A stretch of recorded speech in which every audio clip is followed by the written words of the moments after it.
we talk about, we be like, yo, we can only eat.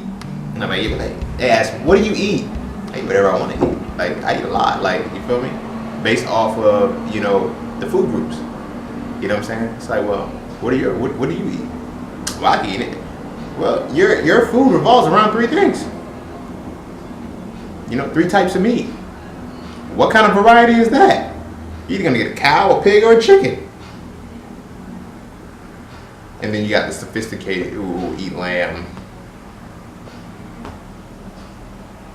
But in some way, shape, or form, fashion, you only eating 3 types of meat.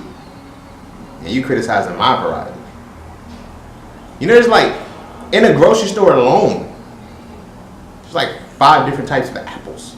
You can get Granny Smith, you can get Rome, you can get Red Delicious, you can get Fiji, you can get, what is it? A golden apple? That's 5 varieties of an apple. We got mangoes. I lived in Dominica. And Dominica literally had a species of mango for every day of the year.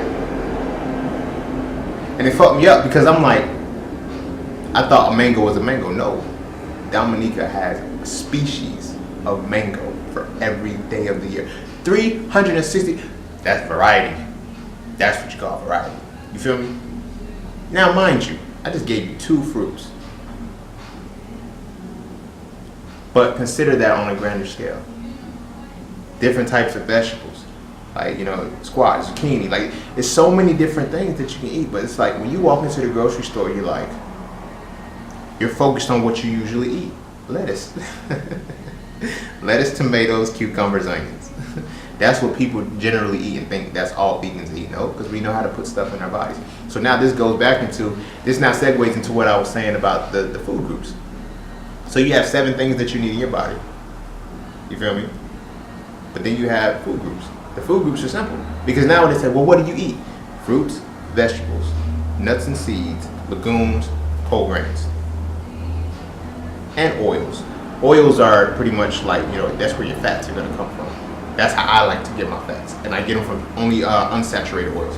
But, yeah, those are the food groups. Then you got to just figure out how to combine them the right way. And then you figure out where the calories are within the fruits, vegetables, legumes, nuts and seeds. Right? You learn to eat. You learn to eat. You feel me? Because then you now go into, okay, where do I get my protein from? Get your protein from your nuts and seeds. Well, can I eat enough nuts and seeds? Oh, trust me, you can. Trust me, you can. And then you can get a decent amount of calories from your nuts and seeds. Then you can also get it from your legumes too. Your legumes do hold protein. Your beans and stuff like that. You feel me? But beans can also interchangeably, depending on how you're looking at it, it can be a starch as well. You feel me? But that's not here or there.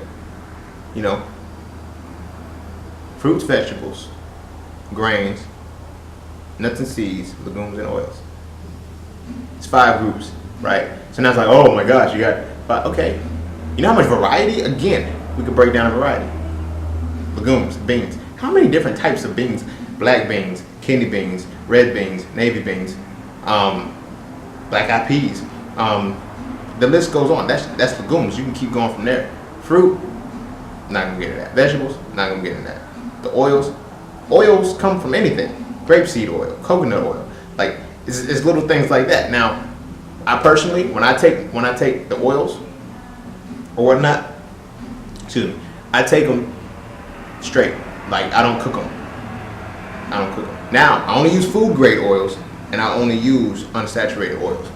You feel me? What an unsaturated oil is, an oil that remains liquid at room temperature. Coconut oil, will I use it? No. Well, I will use coconut oil. The reason why I will use coconut oil from time to time, I like its taste. And then coconut oil, it depending on the season, room temperature, it can be solid or liquid. However, because of that, once it's in the body, it will remain liquid. Because if you know the temperature of the body, you put coconut oil at that temperature, it'll melt. You feel me? So that's very important. You want to make sure you're using things that won't. You want to make sure you're using oils that won't solidify after you cook them. You You feel me? Because yeah, you fry this chicken. Think about this. I grew up with my mama using vegetable oil.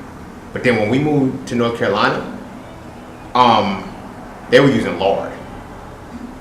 Like that. Lard, my G. So you drop lard in a motherfucking pan and then you cook it. Right? You let the lard melt. You feel me? So now, what temperature was that lard at when you was frying that chicken? Now granted, we probably heat the chicken up to, heat the oil up to the lard up to a good it's at boiling point, roughly about. It's boiling point, but we turn it down. But it's well over 200 degrees in order, for one, to make it a liquid, and to two, to get it hot enough to fry something, right? So we eat this. So while it's in our bodies, we eat this. Now, Crisco, that lard shit, it's a saturated fat. Butters, they're saturated fats, right? So imagine you can leave lard out at room temperature and it will not melt. That shit is that thick. You feel what I'm saying? So imagine you put this in your body as a liquid.